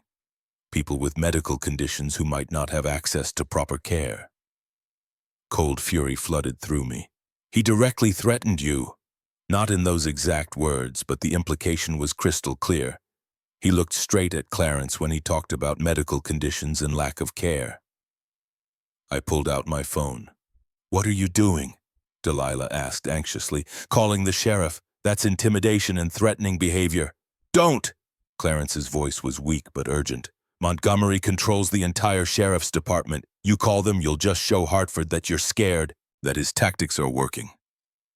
He was right, damn him. But the helplessness was suffocating. I'm meeting an FBI agent tomorrow morning, I said. I'm giving her every piece of evidence we have. This ends soon. I promise you all this ends. That night, sleep was impossible. I sat in Nathaniel's study surrounded by his journals, his returned letters, his documented failures to find us over 19 long years. I read one of the journals from 2018 at random. September 14th. Another investigator hit another dead end. Records still completely sealed. I'm running out of money for this search, running out of time. The doctors say my heart isn't what it used to be, but I can't stop looking. I won't stop. Aurora and Finn are out there somewhere, and they need to know someone loves them. Someone wants them. Someone hasn't forgotten them. I promised Vivian on her grave that I'd take care of them. I failed her in life. I won't fail her in death. Tears blurred the words on the page. He'd never failed us. He'd fought for 19 years against impossible odds and powerful enemies. Now it was my turn to fight back. I pulled out the box Callum had given us. Opened the last folder I hadn't fully examined yet. Inside was a cassette tape, labeled in Nathaniel's distinctive, shaky handwriting, for Aurora and Finn, if something happens to me. My hands trembled as I found the old cassette player in the closet, inserted the tape with fumbling fingers. Static hissed. Then my grandfather's voice emerged rough with age and illness and emotion. Aurora, Finn, if you're hearing this recording, then I'm gone, and I'm so sorry. I closed my eyes, listening to a ghost speak words meant for me. I should have found you sooner. I should have fought harder, been smarter, been braver. But I was blocked at every turn by people with power and resources I couldn't match. His breathing was labored, clearly sick when he recorded this. I need you both to know the truth about your mother. Vivian didn't die in a random accident. I believe with everything in me that she was murdered. I believe Judge Wesley Montgomery and Silas Hartford conspired together to kill her because she discovered the mineral deposit on this land and threatened to expose their corruption. My chest tightened painfully. I've spent 19 years trying to prove it, trying to gather enough evidence for justice. I failed in that too. But I've left you everything I found. Every connection, every suspicion, every documented fact. It's not enough for a criminal conviction, but it's enough for you to know who your enemies are, who to watch out for. A long, rattling pause as he gathered strength to continue. They'll come for you when they realize you've inherited. They'll try to take this land through legal manipulation, through intimidation, maybe through worse means. But I need you to be braver than I was, smarter than your mother was. Don't trust the local authorities, they're compromised. Don't trust anyone with connections to Montgomery or Hartford. His voice broke with emotion. I loved you both. Every single day of your lives, even when I couldn't find you, couldn't reach you, couldn't protect you. I wrote you letters because I needed you to know that fundamental truth. Needed you to understand that you weren't unwanted or forgotten. You were loved, desperately, completely, without reservation. Silence except for his ragged, struggling breathing. The farm is yours now. The land is yours, but more than that, you deserve justice for what was stolen from you. You deserve the truth about your mother. Fight for it with everything you have. Fight for Vivian. Fight for yourselves. Fight for the life you should have had. One last shuddering breath. I'm proud of you already. Even though we never met, I know you're strong. You survived the system without me. You'll survive this too. I love you both. Grandpa. The tape clicked off into silence. I sat alone in the dark, study, tears streaming down my face, and made a solemn promise to a man I'd never known. I would finish this fight. I would find justice for my mother.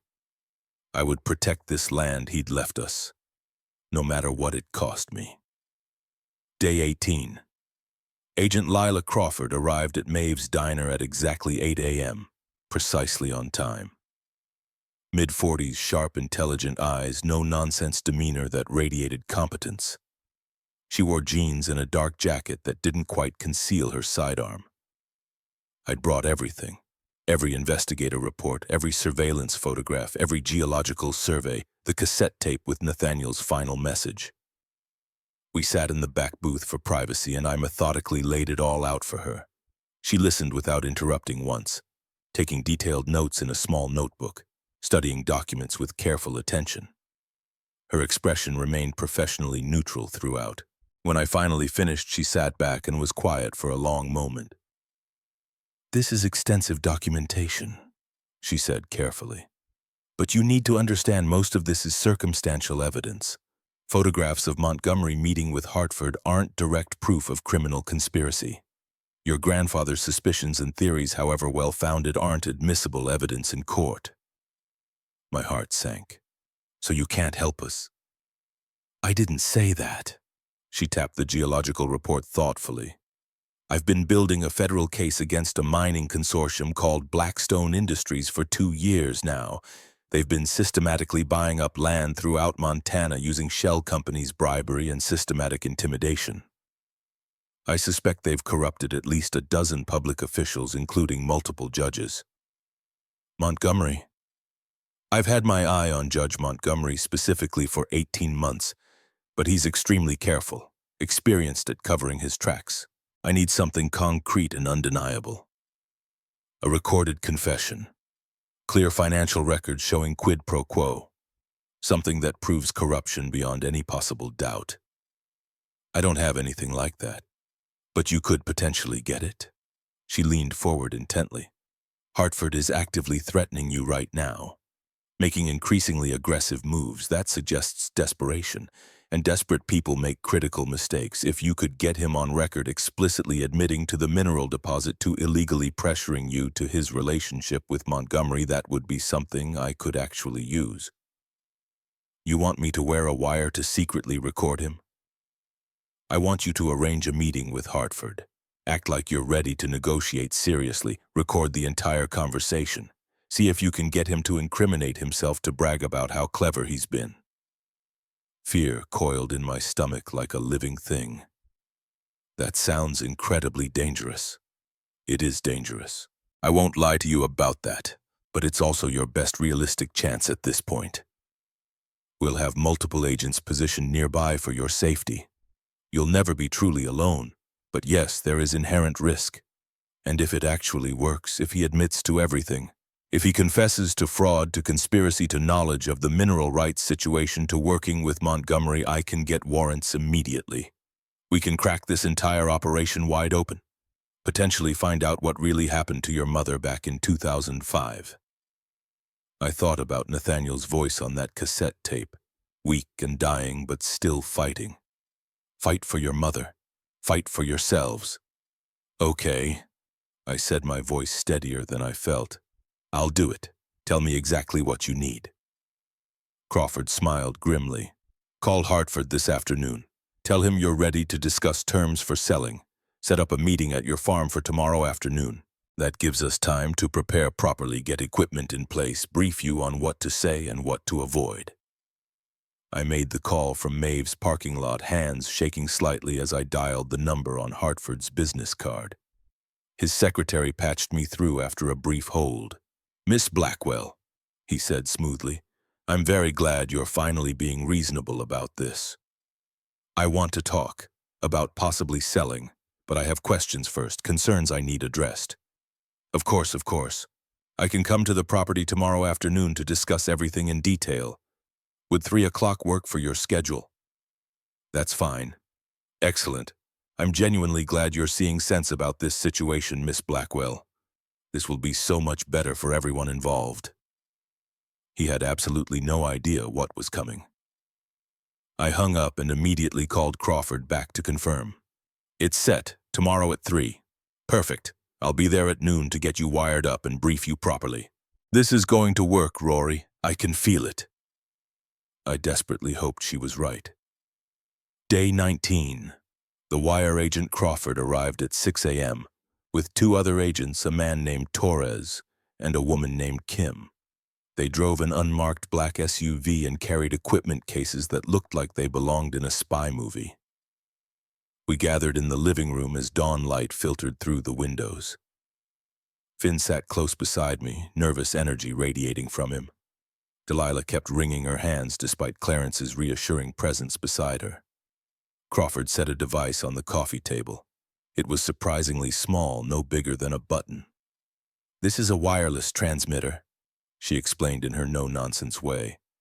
We'll attach it inside your collar with adhesive. It'll pick up everything said within a 15-foot radius with remarkable clarity. Torres and Kim will be positioned in your barn with receiving and recording equipment. I'll be in our vehicle on the access road monitoring everything in real time. What if Hartford searches me for a wire? I asked, voicing my biggest fear. He won't. He thinks you're defeated, ready to surrender, ready to take whatever scraps he offers. She met my eyes directly. Your job is simple, get him talking. Ask direct questions about why he wants this land so badly. Ask about the mineral deposit. Let him think he's already won. Arrogant men love explaining exactly how clever they've been. And if he gets violent, threatening, we'll be listening to every single word in real time. The moment you say our predetermined phrase, "I need to think about this carefully," we come in immediately, full tactical response. Crawford's expression was steel. But I genuinely don't think it'll escalate to physical violence. Hartford's a lawyer who's operated successfully for decades. He uses legal intimidation and manipulation, not crude physical force.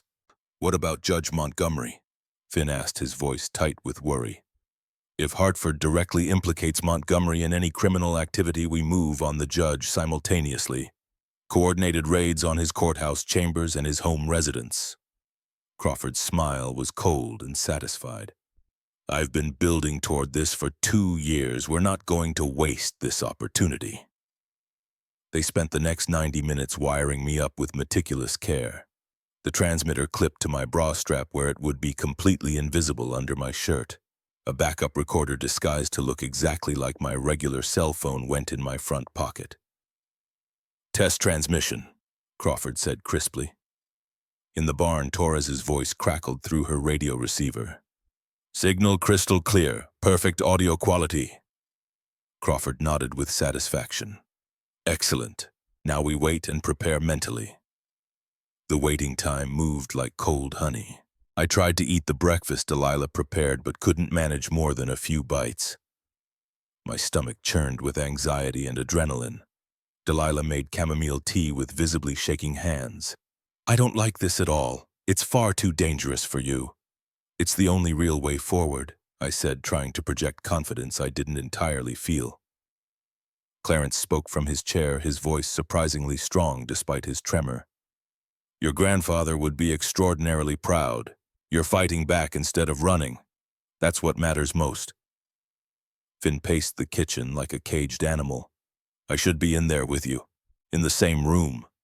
"No, Hartford can't suspect anything unusual. It has to look like I'm completely alone and desperate enough to deal." I caught his hand, stopping his pacing. "But I need you watching from the upstairs window. If something goes wrong, I'll be there in seconds," he promised fiercely. "I swear it." At 2:30, Crawford's voice came through the concealed transmitter, startling me. "Subjects approaching your location. Black Mercedes sedan, 2 occupants. Hartford plus 1 unidentified male. We're in position and ready." My heart began hammering against my ribs. "Understood." Finn disappeared upstairs to his watching position. Delilah and Clarence retreated to their bedroom as planned. The house fell into tense silence. I sat at the kitchen table with Hartford's fake loan documents spread in front of me, playing the role of someone who'd finally given up fighting. At exactly 3 o'clock, tires crunched loudly on gravel. Car doors slammed with finality. Heavy footsteps on the porch. A firm knock. I took one deep breath and opened the door. Silas Hartford stood there in another expensive suit leather briefcase in hand. Behind him loomed a younger man, late 30s, built like someone who lived in the gym. His jacket bulged suspiciously at the shoulder. Armed almost certainly. Hartford smiled like a shark scenting blood. "Miss Blackwell, thank you for agreeing to meet and discuss this reasonably. Come in." They entered my home like they already owned it. The bodyguard's eyes swept the room with professional efficiency, cataloging exits and potential threats. He positioned himself strategically by the door, blocking the easiest escape route. Hartford sat at the table without being invited, opening his briefcase with practiced casual ease. "I'm genuinely glad you've reconsidered your initial stubbornness," he said smoothly. "Stubbornness rarely pays dividends, especially for young people without resources or experience." I sat across from him, working to keep my voice steady and defeated sounding.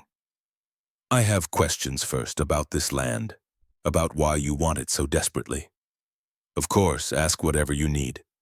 Why do you want it so badly? It's just an old farm in the middle of nowhere.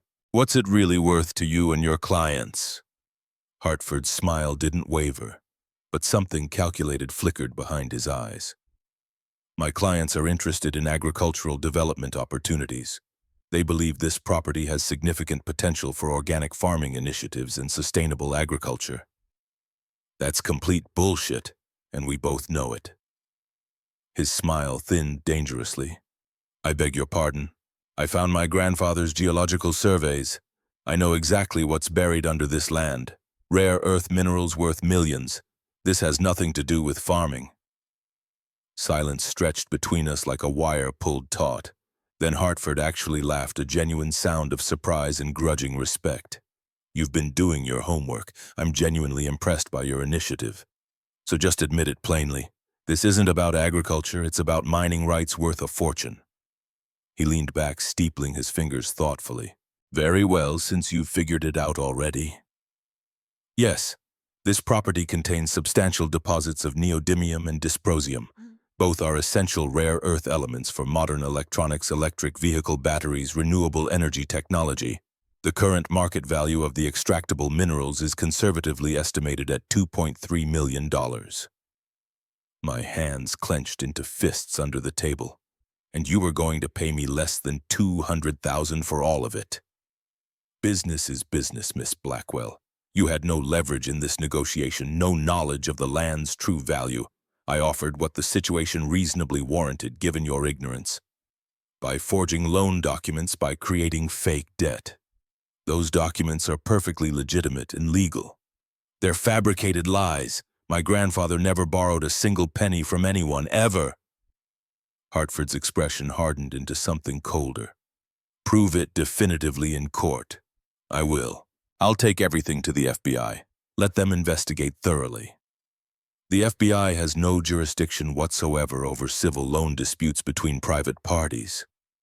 Maybe not over loans, but they definitely have jurisdiction over judicial corruption, over illegally sealed court records, over murder.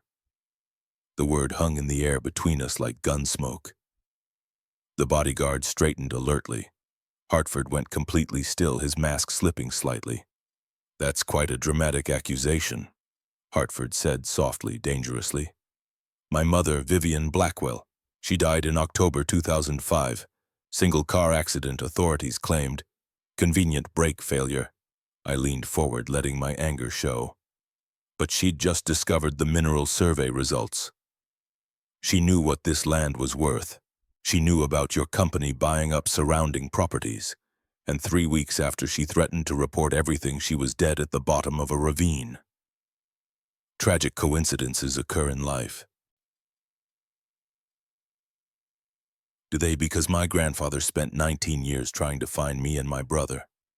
And someone with serious authority sealed our foster care records completely. Someone who didn't want Nathaniel to locate his heirs. Someone who wanted this land to eventually go unclaimed so your company could purchase it cheaply from the state. Hartford's face could have been carved from granite. You're inventing elaborate conspiracy theories to avoid facing simple reality.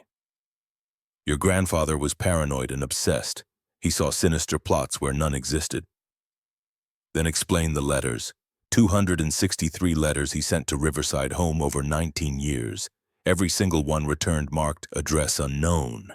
But I lived at that exact address for 15 straight years. Something shifted behind Hartford's eyes. Surprise, fear, uncertainty. How would I possibly know anything about postal delivery issues? Because you needed us to stay lost forever. You needed Nathaniel to die without ever finding us. So the land would escheat to the state and Blackstone Mining could buy it for pennies. My voice shook with barely controlled fury. You and Judge Montgomery conspired to keep us hidden, to make absolutely certain those letters never reached us, to make sure my grandfather died alone, still desperately searching. Prove any of it, Hartford said again, but his voice was tighter now, more defensive. I have private investigator reports spanning 18 years, surveillance photographs of you meeting repeatedly with Montgomery, geological surveys my mother accessed just before she died, a complete paper trail connecting you to Blackstone Mining, to systematic land purchases, to bribes and intimidation throughout this region. Hartford stood abruptly, grabbing his briefcase. This conversation is finished. Why? Because I'm right. Because you know exactly what you did. He moved toward the door. You have 23 days to pay the loan in full or vacate this property. If you continue making baseless, defamatory accusations, I'll add a defamation lawsuit to the foreclosure proceedings. You killed my mother. I stood too shaking with rage I no longer tried to hide. You stole 19 years from my grandfather. You kept me and my brother in the foster system alone and unwanted, thinking nobody cared about us. All for money. All for fucking minerals buried in the ground. The bodyguard moved toward me threateningly. Hartford raised one hand, stopping him. Miss Blackwell, Hartford said with icy coldness, you're young, emotional, grieving losses you don't fully understand. I can appreciate that. But you're dangerously out of your depth here. Take my offer while it still stands. Because if you force this to foreclosure proceedings, you'll receive absolutely nothing. And tragic accidents happen constantly on isolated farms, to inexperienced people who don't know what they're doing, to elderly people with serious medical conditions who might not receive proper care in time. That's a direct threat. It's practical advice based on statistical reality. Your grandfather ignored good advice. Look where it got him, dead and alone. Hartford moved to the door, his bodyguard following. 23 days, Miss Blackwell. Then you lose everything that matters. He left the door closing with terrible finality. I stood frozen until I heard the Mercedes engine start and fade away down the gravel drive. Then my legs simply gave out. Finn thundered down the stairs and caught me before I hit the floor. Rory, are you okay? Did you hear everything? Every word of it? Crawford's voice crackled through the transmitter, sharp with triumph. Outstanding work, Rory. Absolutely outstanding. We recorded everything. The mineral admission, the implicit threats, more than enough for warrants. She burst through the door seconds later, Torres and Kim right behind her, all of them moving with urgent purpose. He's heading straight to Montgomery, Crawford said already on her phone. We need to move immediately. Torres, call Billings. I want tactical teams mobilized within the hour. Simultaneous warrant execution for Hartford, Montgomery, and Blackstone Mining's regional headquarters. Torres stepped outside, phone already at his ear. Speaking in rapid tactical shorthand, Crawford turned to me. Her expression fierce and satisfied. You did brilliantly, really brilliantly. That confession about the minerals, about wanting the land to go unclaimed, that's conspiracy to commit fraud at absolute minimum. Combined with everything else, we can break this wide open. What about my mother? My voice cracked despite my best efforts. What about proving they murdered her, one step at a time? We arrest Hartford and Montgomery, we can leverage them against each other. Someone will eventually flip to save themselves. Someone always does. Someone knows what really happened in October 2005. Kim brought me water in a chipped mug. I drank it, hands still shaking uncontrollably with adrenaline crash. Delilah and Clarence emerged cautiously from their room. Delilah immediately pulled me into a tight maternal hug. You were so incredibly brave. I was absolutely terrified. Bravery isn't the absence of fear, Clarence said quietly. It's being terrified and doing what needs doing anyway. Crawford coordinated rapidly on her phone, federal machinery grinding into inexorable motion. Within 90 minutes it was done. FBI tactical teams descended simultaneously on Judge Wesley Montgomery's courthouse chambers and his home. On Silas Hartford's downtown law office. On Blackstone Mining's regional headquarters in Helena. Crawford stayed at the farm, monitoring everything by phone and radio, coordinating the complex operation. Montgomery's in custody, she announced with grim satisfaction. Attempted to destroy documents, but we breached before he could finish. Seized multiple boxes of files, financial records. We'll be sorting through evidence for weeks. What about Hartford? I asked anxiously. Lawyered up immediately, refusing to say anything without his attorney present. But we seized his computer's phone's file cabinets. If evidence exists, we'll find it. And Blackstone Mining. Crawford's smile was absolutely predatory. CEO was actually on site when we arrived, very surprised and very unhappy to see us. We're executing comprehensive search warrants right now. Financial records, emails, everything. By nightfall, the news had exploded everywhere.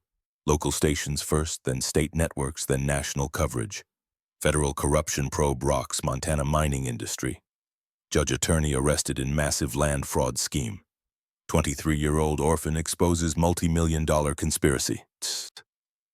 My phone wouldn't stop ringing. Reporters, news producers, people I'd never heard of desperately wanting interviews and exclusive stories. I turned it off completely. We sat around the kitchen table that evening. Me, Finn, Delilah, Clarence, plus Maeve and Callum, who'd driven over immediately when they heard the news. Real family. Chosen family forged in crisis. "What happens now?" Finn asked into the comfortable silence. Crawford had left an agent outside for overnight security. She'd promised to call with updates as the investigation progressed. "Now we wait," I said, "and we hope someone decides to talk to save themselves." Day 21. The Confession. Someone talked. Judge Wesley Montgomery, facing federal conspiracy charges, potential disbarment, and 20-plus years in prison, decided saving himself mattered more than loyalty to Hartford. Crawford called me at 7 in the morning, her voice vibrating with suppressed excitement. "Montgomery's cooperating fully. Complete confession. You need to hear this immediately." She arrived within the hour, carrying a typed transcript still warm from the printer. We gathered in the living room, everyone who'd been part of this fight from the beginning. Crawford read aloud in her clear professional voice, and with each word my world shifted. In 2005, Vivian Blackwell accessed county land records during her employment as a clerk in Portland. She discovered geological survey data indicating substantial rare earth mineral deposits on property owned by her estranged father, Nathaniel Blackwell, in Millbrook Creek, Montana. My chest tightened painfully. She contacted Nathaniel to warn him that Blackstone Mining had been systematically purchasing surrounding properties through shell corporations. Nathaniel refused to sell under any circumstances. Vivian told him she'd personally witnessed suspicious activity in county records surveys, being altered property assessments manipulated to benefit Blackstone. She planned to report everything to state authorities and potentially federal regulators. Crawford paused, making sure I was handling this. Vivian drove to Montana on October 14, 2005 to meet with Nathaniel and discuss her findings in detail. Silas Hartford, general counsel for Blackstone Mining, learned of her intentions through paid contacts in the Portland County Clerk's office. He informed me that Vivian posed a direct threat to Blackstone's acquisition plans for the region. The room was absolutely silent except for Crawford's voice. Hartford arranged for a mechanic with criminal connections to Blackstone to tamper with Vivian's vehicle brake line at a rest stop on Route 287. The mechanic cut the line partially enough to fail under stress, but not immediately obvious. The brakes failed completely on a sharp mountain curve. Vivian's car left the road at high speed. She died on impact. She was 23 years old. Tears streamed down my face. Finn's hand found mine, gripping desperately tight. I classified the death as accidental in my capacity as county judge. I personally ensured the investigation was cursory and brief. The mechanic disappeared immediately after I believe Hartford arranged his relocation and substantial payment. But I have no direct knowledge of the specifics. Crawford's voice remained flat and professional, but I could hear the anger underneath. After Vivian's death, Nathaniel Blackwell became deeply suspicious. He hired private investigators repeatedly to prevent him from discovering our conspiracy and to eventually acquire the property through escort when he died without locating heirs. I used my judicial authority to seal the foster care records of Vivian's children, Aurora and Finn Blackwell. I classified the records as confidential under false pretenses, claiming child welfare concerns.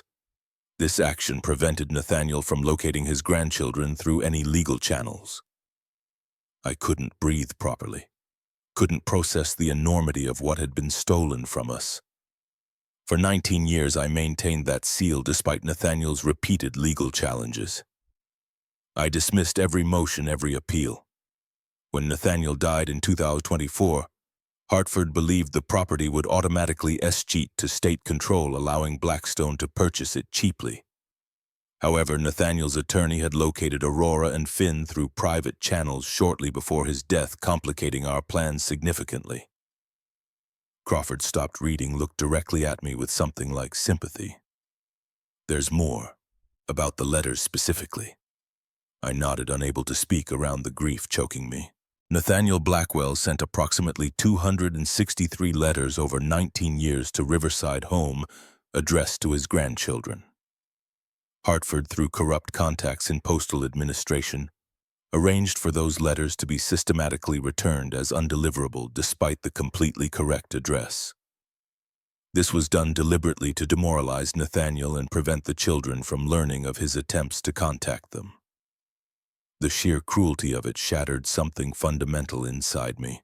All those years, all those letters, someone had physically intercepted each one and maliciously sent it back.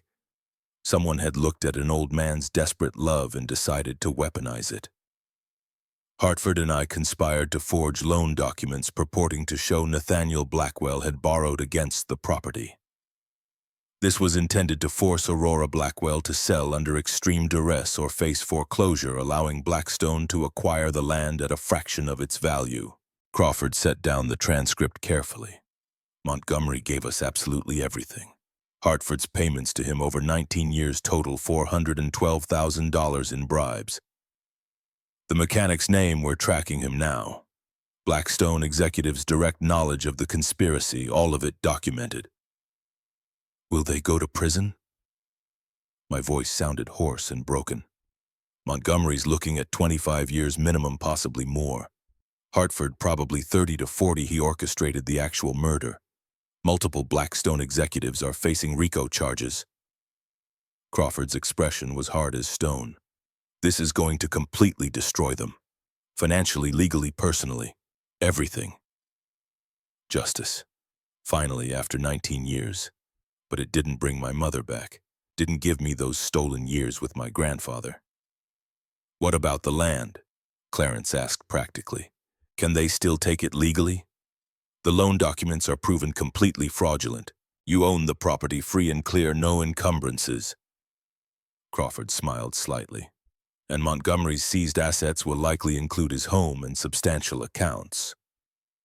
Those will be liquidated to compensate victims of his corruption. You'll probably receive significant restitution. I didn't care about money, but knowing the farm was truly permanently safe mattered more than I could express. Day 90, Part 2. 3 months passed in a strange blur of media attention, legal proceedings, and slowly building a real life. The story went national, then international.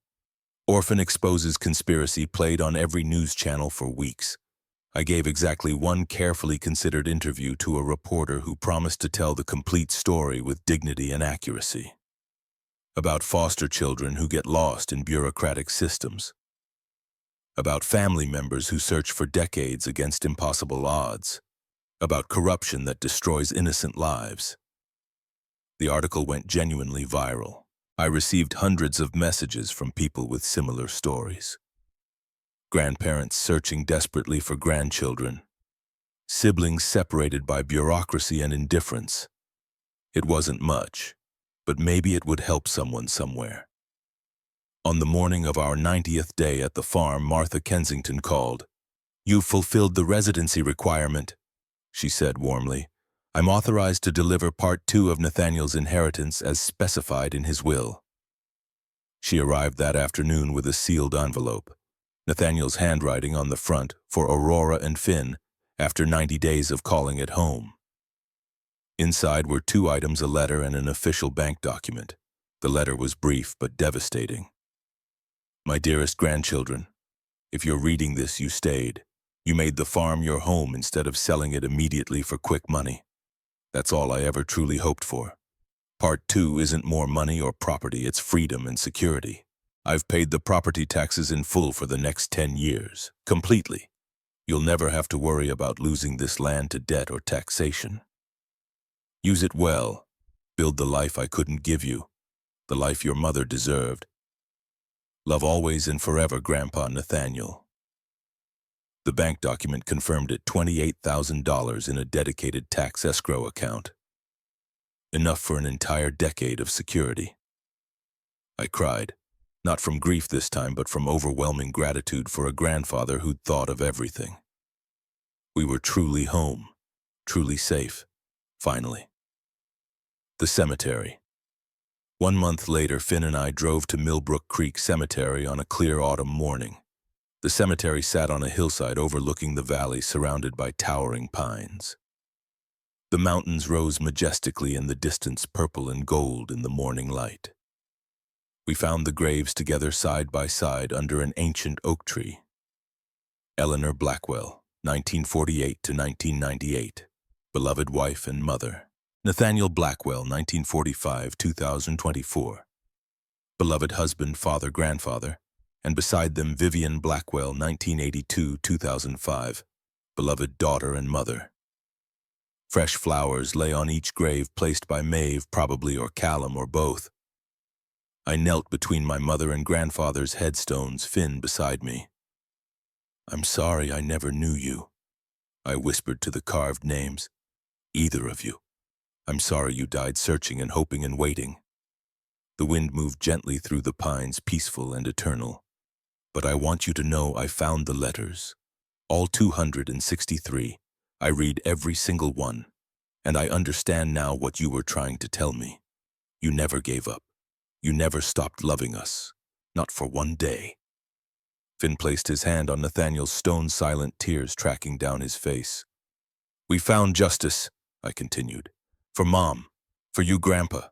The people who did this are going to prison for the rest of their lives. They can't hurt anyone else ever again."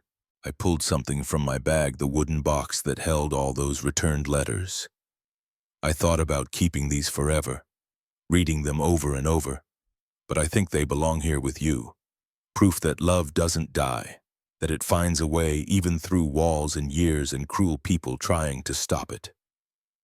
I placed the box reverently between the graves, weatherproofed and sealed.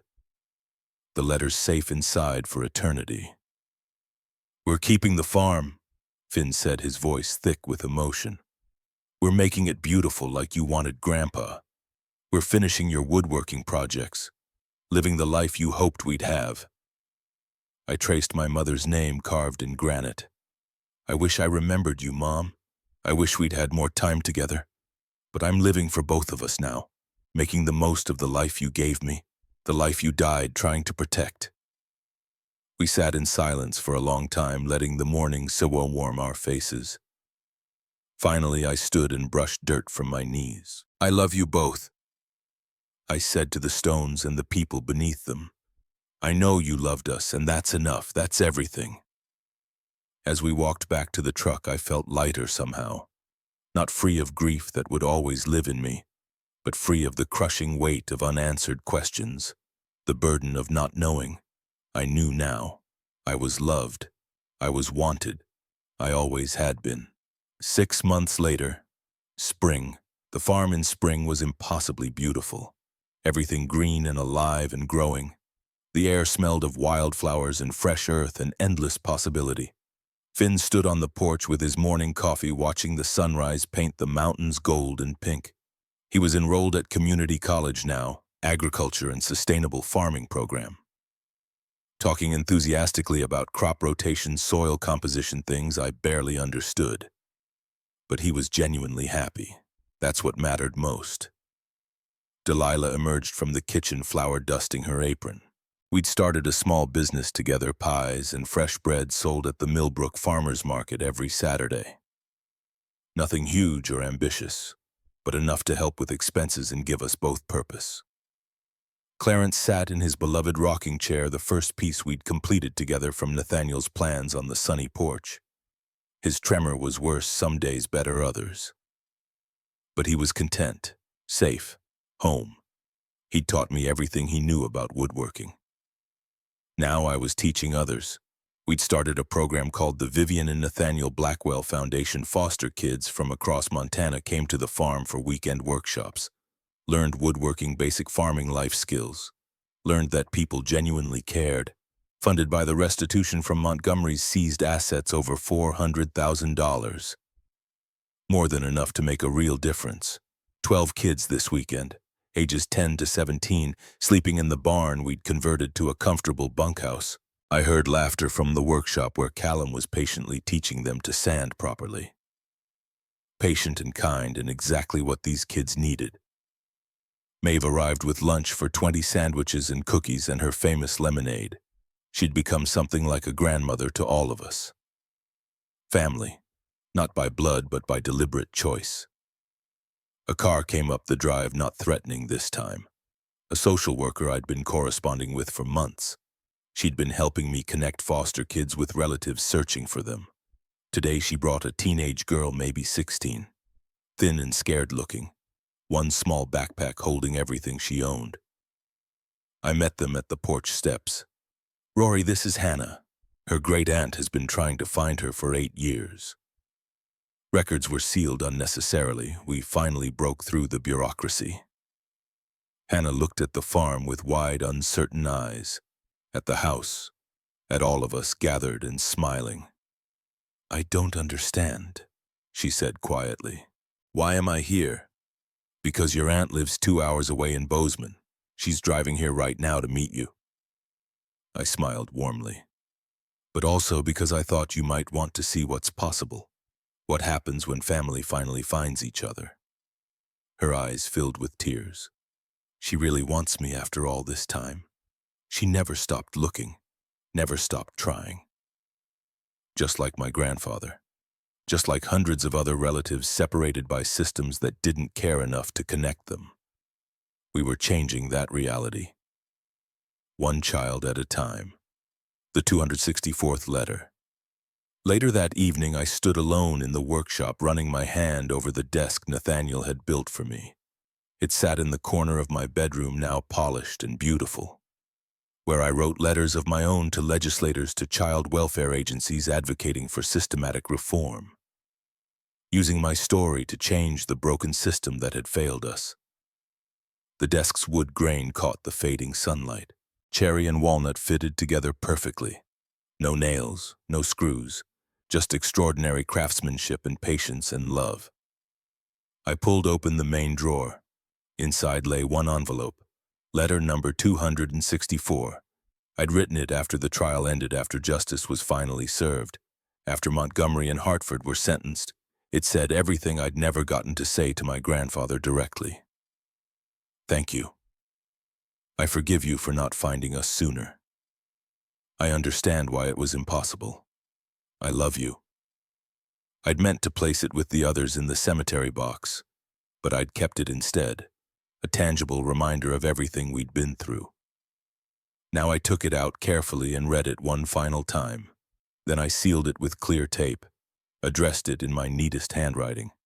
Aurora Blackwell Farm, Millbrook Creek, Montana. This one wouldn't be returned as undeliverable. This one was already home. I walked outside as the sun set spectacularly over the mountains.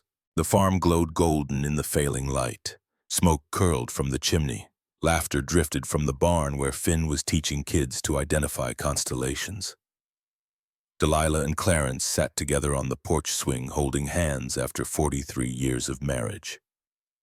Everyone exactly where they belonged. I thought about my mother, dead at 23. She'd never seen this, never known her children would ultimately be okay. But she'd fought for us anyway. Driven into those mountains, knowing the truth, knowing the terrible danger. She'd been impossibly brave, and that bravery had led directly here, to this moment, to this family. I thought about my grandfather writing faithfully for 19 years. 90 days, that's all he'd asked of us. 90 days to prove we'd stay, to prove we were better than his mistakes. We'd done so much more than simply stay. We'd built something meaningful, something that would outlast all of us. I whispered to the wind, hoping somehow they could both hear across whatever divide separated us. I'm home, finally truly home, and I'm not alone anymore. The letter in my hand felt weightless, insignificant, but it represented absolutely everything. 263 letters that never reached their destination. Returned, rejected, blocked by people who wanted to erase love itself. They'd failed completely, because love doesn't need delivery confirmation, doesn't need postal receipts or signatures. It just needs to exist, to persist, to refuse to die. And ours had existed all along, waiting, patient, inevitable as sunrise, like seeds beneath winter snow waiting for spring. like messages in bottles traveling vast oceans to find their destined shore, like hope in absolute darkness refusing to be extinguished. I placed the letter carefully in the mailbox, raised the red flag. The postman would come tomorrow morning. He'd see it. He'd understand. This story had an ending and a beginning, and somewhere between those 2 points we'd found what everyone searches for their entire lives. We'd found home.